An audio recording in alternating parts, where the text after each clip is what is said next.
नमस्कार, कैसे हैं आप सभी? सबसे पहले आप सभी को दीपावली की बहुत-बहुत शुभकामनाएँ और इस दीपावली पे मैं ईश्वर से कामना करता हूँ कि आप सभी का जीवन मंगलमय हो, आपके जीवन में बहुत सारी खुशियाँ आएँ, आपके परिवार में बहुत सारी खुशियाँ आएँ और भगवान आपको ऐसी बुद्धि दे कि आप हमेशा अच्छे मार्ग पे चलें, लोगों का भला करें, घर वालों की सेवा करें। तो यही मेरी कामना है ईश्वर से। आज का जो वीडियो है इसमें हम बात करेंगे कि कब यूनिवर्स की नज़र हमारे ऊपर पड़ती है। आपने देखा होगा कई लोग जीवन में बहुत संघर्ष करते हैं, बहुत मेहनत करते हैं, लेकिन आखिरी में उनके पास परिणाम कुछ नहीं आता है। मतलब वो दिन रात मेहनत करते हैं। सुबह कई सारे लोग ऐसे आपने देखे होंगे, सुबह 5 बजे उठ के काम के लिए चले जाते हैं वो, रात को भी लेट घर पे आते हैं और दिन भर बहुत मेहनत करते हैं। लेकिन फिर भी पूरा उनका जो जीवन है वो मेहनत में ही गुजर जाता है। तो और कई लोग हमने ऐसे देखे हैं कि जो इतनी मेहनत भी नहीं करते हैं, लेकिन फिर भी उनको जीवन में सब कुछ मिलता है। तो ऐसा क्या कारण है?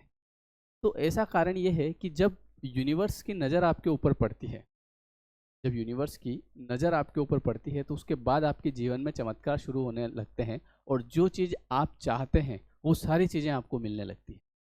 तो समस्या ये है कि यूनिवर्स की नज़र सर हम पे कब पड़ेगी? तो वो अपने आप नहीं पड़ेगी।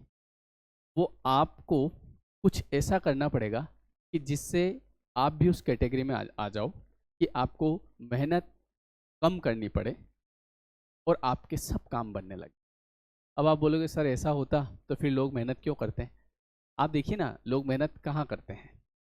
मेहनत जो करते हैं उनको उतना कहाँ मिल पाता है जितनी वो मेहनत करते हैं, क्योंकि कुछ तो है, कुछ राज है इस ब्रह्मांड में, कुछ राज है जो उन लोगों को पता नहीं है।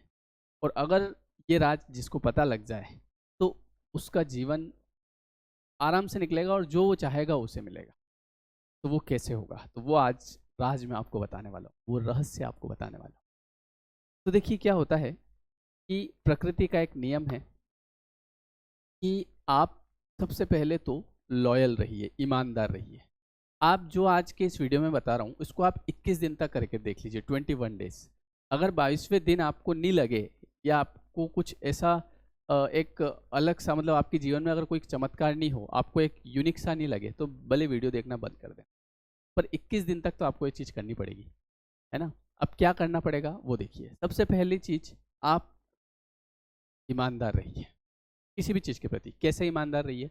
मान लीजिए कि आप किसी दुकान पे गए, वहाँ पे आपने मान लीजिए कि चाय ली, ठीक है? 2 चाय ली आपने, आप पी रहे थे, आपका दोस्त भी आ गया, उसको भी पिलाई।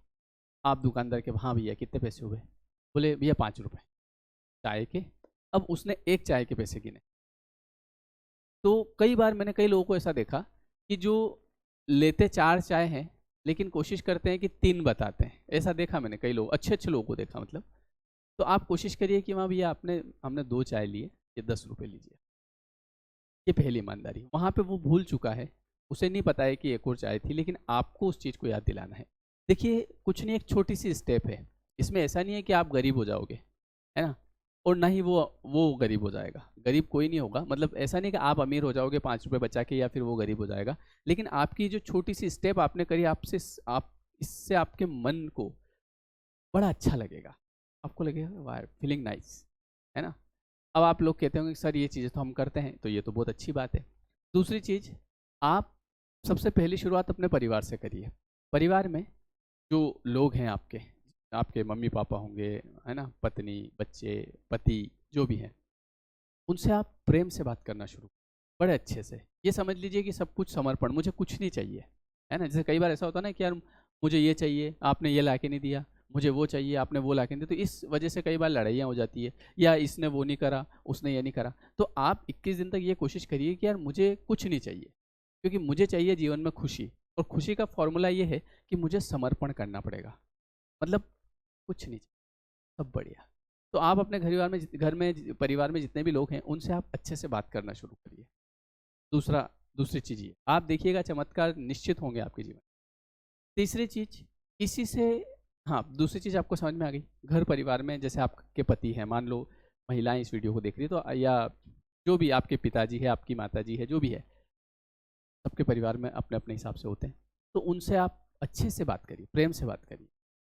खुश जो है उसमें संतुष्ट रहिए। देखिए जीवन में आपके जो चाहिए वो आपके पास आने लग जाएगा, क्योंकि देखिए बिन मांगे मोती मिले, है ना? आपने सुना होगा कि बिन मांगे मोती मिले, मांगे मिले ना भीख। बहुत सारे लोग ऐसे हैं जो कोई कुछ मांगते नहीं है ना? जैसे कि मान लीजिए मैं कभी ईश्वर से प्रार्थना करता हूँ तो मैं उसमें कुछ मेरे लिए मांगता नहीं हूँ कि हे भगवान मुझे फ़ोन दिला देना। सब ऊपर वाले को सब पता है कि क्या क्या देना है, और जब हम मांगते हैं तो हम कम मांगते हैं, क्योंकि इंसानी दिमाग है ना बहुत छोटा होता है, तो कम ही मांगता है वो। जैसे कि हे भगवान मेरी नौकरी लगवा देना, हे भगवान मेरी इतनी तनख्वाह करवा देना, हे भगवान मुझे मोबाइल दिला देना, हम बड़ा छोटा मांगते हैं। लेकिन ऊपर वाला जो देता है, तो जब हम उसके ऊपर छोड़ देते हैं, तब पता है आपको मैं क्या मांगूँ, तो वो बहुत कुछ देता है। तो इसीलिए कहते हैं कि बिन मांगे मोती मिले, मांगे मिले ना भीख। तो जब हम परिवार से कुछ मांगते हैं, जब छीनते हैं, जब लड़ाई करते हैं, जब घर में क्लेश करते हैं, तो ऐसा नहीं कि आपको मिल जाएगा, आपकी वो चीज़ और दूर होती चली जाएगी। लेकिन जब आप समर्पण कर देंगे कि कुछ नहीं चाहिए, जो आप दोगे उसी में राजी, फिर देखो आपको जो आपके मन में है वो आपके सामने प्रकट होगा। ये रहस्य बता रहा हूँ आपको मैं, और ये ऐसा नहीं है कि कहीं से पढ़ के बता रहा हूँ, ये खुद की अनुभव की हुई चीज़। आपको हर वीडियो में मेरा खुद का अनुभव मिलेगा। मैंने कभी किसी से कोई चीज़ नहीं मांगी, लेकिन भगवान ने सब कुछ दिया है, आपको भी मिलेगा। लेकिन आपको उसके लिए शांत रहना होगा, समर्पण, त्याग। तीसरी चीज़ क्या बता रहा था मैं? तीसरी चीज़ मैंने बता, हाँ, तीसरी चीज़ कि कभी किसी से कोई उम्मीद मत रखिए। कई बार ऐसा होता है कि उम्मीद बड़ा दुख देती है। हम किसी व्यक्ति से उम्मीद रखते हैं कि ये व्यक्ति मेरी तारीफ़ करेगा, फिर वो नहीं करता है। ये व्यक्ति मुझे ये ला के देगा, लेकिन वो नहीं ला के देगा, तो हम दुखी हो जाते हैं। किसी से कोई उम्मीद मत रखिए, उम्मीद केवल एक से रखिए, और वो है ऊपर वाला, ईश्वर। भगवान से आप उम्मीद रखिए, फिर देखिए आप जो चाहते हैं वो आपको मिलेगा। 3 चीज़ आपके पास हो गई, 3 चीज़ें मैंने आपको बताई। ये सब मैं अनुभव की हुई बात बता रहा हूँ आपको। चौथी चीज़ जो आपको करना है, वो ये है कि किस कोई भी परिस्थिति हो, उसमें खुश रहिए। आप ये देखिए कि यार जो जैसे कुछ मान लो कुछ ऐसा हुआ हो, कुछ घटित हुआ हो, तो यार ये कहीं न कहीं मेरे ही पुराने कर्मों का परिणाम है। ठीक है, मैं इनको काट लेता हूँ, लेकिन आगे जो मेरे साथ होगा, वो बहुत अच्छा होगा। ये चीज़ आप अपने दिमाग में रखिए। जब आप इस चीज़ को अपने दिमाग में रखेंगे कि आगे मेरे साथ बहुत अच्छा होगा, मेरे जीवन में चमत्कार होंगे, मैं चमत्कार देखना चाहता हूँ। फिर देखिए यूनिवर्स की नज़र आपके ऊपर पड़ेगी, यार ये कौन आदमी है? क्योंकि फिर आप उस कैटेगरी में आ जाओगे। अभी हम उस कैटेगरी में हैं, हमको लगता है कि सब हम कर रहे हैं, है ना? 3-4 चीज़ें हो गई। 5वीं चीज़ आपको बताता हूँ कि आप हर कर्म को भगवान के ऊपर छोड़ दीजिए। आज मैंने ये काम किया है, भगवान आपको समर्पित, है ना? आप भगवान को नहीं मानते, आप अपने माता-पिता को समर्पित करिए। आप अपने माता-पिता को नहीं मानते, अपनी आत्मा को समर्पित करिए। बस समर्पित कर दीजिए कि ये बस आपके जो मैं आप देख लेना, है ना? और होता क्या है कि हम इसलिए परेशान होते हैं कि हमको ऐसा लगता है कि मैं इस चीज़ को कर लूँगा। मैं जो अहम होता है, वो आगे नहीं बढ़ने देता है। तो जिस व्यक्ति के अंदर अहम होता है, यूनिवर्स की नज़र उस पे कभी नहीं पड़ेगी। लेकिन जब वो अहम को त्याग देता है कि मैं कुछ नहीं कर रहा हूँ, मेरे द्वारा करवाया जा रहा है, और मैं बस अपने धर्म का पालन कर रहा हूँ, मैं अपने कर्तव्य का पालन कर रहा हूँ। तो फिर देखिए यूनिवर्स की आपके ऊपर नज़र पड़ेगी। यूनिवर्स की नज़र आपके ऊपर तभी पड़ेगी जब आप सबसे अलग होके काम करेंगे। अभी मैं सोच रहा हूँ कि यार मैं मेरी नौकरी लगवा लूँगा, मैं मेरी लाइफ बढ़िया कर लूँगा, मैं ये कर लूँगा, मैं नहीं, सब ऊपर वाला बढ़िया करेगा और एक नंबर करेगा। बस आप अपने मन में ऐसे विचार लाइए कि मेरा बहुत अच्छा होगा, ईश्वर की कृपा होगी। बस आप ये विचार लाइए कि मैं सबको खुश देखना चाहता हूँ, सब बढ़िया। मतलब हमारे इसमें कहा जाता है ना कि सर्वे भवन्तु सुखिनः, सर्वे सन्तु निरामया, सर्वे भद्राणि पश्यन्तु माँ कश्चित् दुर्भाग् भवेत्। मतलब कि पूरा विश्व खुश रहे। तो जब आप दूसरे में खुशी की भावना देखते हैं, तो यूनिवर्स की नज़र आपके ऊपर पड़ती है। एक और छोटा सा लास्ट एग्जाम्पल आपको देता हूँ कि यूनिवर्स को कैसे पता चलता है कि आपको क्या चाहिए। अब देखिए,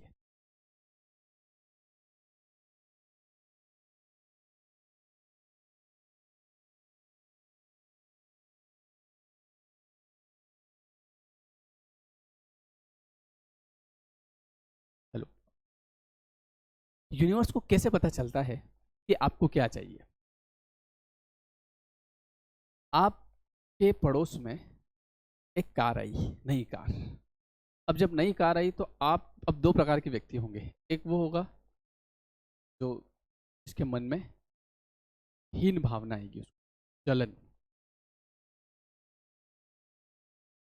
या ऐसा कुछ। तो यूनिवर्स देखता है यार इसको कार अच्छी नहीं लगी यार, वो नहीं देंगे। बात समझना मेरी। दूसरा एक व्यक्ति होगा, अरे वाह यार क्या बात है, अरे बहुत बहुत बधाई हो आपको नई कार की। एक वो होता है जो ऊपर ऊपर वाली बधाई देता है, और एक वो होता है जो कहीं दिखा रहे हैं भाई साहब, अरे वाह बहुत मज़ा आ गया यार। तो आपको खुशी होनी चाहिए कि यार भगवान करे ना इस इन पास वाले के भी आ जाए। तो यूनिवर्स देखता है यार इसको बड़ा मज़ा आ रहा है, पसंद आ रही है इसको, ये चीज़ दिलाओ इसको। तो यूनिवर्स को कैसे पता चलता है आपको क्या चाहिए? आपकी भावनाओं से। मान लो किसी की लड़ाई हो रही है और आपको मज़ा आ रहा है, बढ़िया बढ़िया एक और पढ़े इसके तो। यूनिवर्स देखता है अरे वाह यार ये तो बड़ा खुश हो रहा है। बात समझ रहे हो आप? तो यूनिवर्स आपकी भावनाओं को देखता है कि यार ये इस चीज़ से खुश हो रहा है तो उसको वो चीज़ दी जाए। यूनिवर्स को थोड़ी पता है कि आपको क्या चाहिए, वो तो ये देखता है कि आप किस में खुश हैं। और कई बार हम ऐसी चीज़ में खुश हो जाते हैं जैसे किसी दूसरे का कुछ बुरा हुआ, हम खुश हुए, यूनिवर्स देखता है अच्छा ये इसको अच्छा लग रहा है। तो आप कॉन्सेप्ट समझिए, क्योंकि हमको हमारा जीवन सुधारना है तो हमको करना पड़ेगा। ठीक है? तो आई होप कि ये बात आपको समझ में आई होगी कि यूनिवर्स की नज़र जब आपके ऊपर पड़ जाएगी तो आप कुछ नहीं करेंगे तो भी सब कुछ हो जाएगा, क्योंकि यूनिवर्स के पास में भंडार है, कभी कमी नहीं पड़ती है। ठीक है? तो आई होप कि आपको वीडियो पसंद आया होगा। तो पसंद आया हो तो लाइक करिएगा, कमेंट ज़रूर करिएगा, और जो नए लोग हैं वो सब्सक्राइब करिएगा, क्योंकि आपको इस पे कई तरह के वीडियोस मिलते रहेंगे, आध्यात्म से रिलेटेड, लॉ ऑफ अट्रैक्शन से रिलेटेड, कर्म से related. Thank you everyone, thank you so much and happy Diwali again.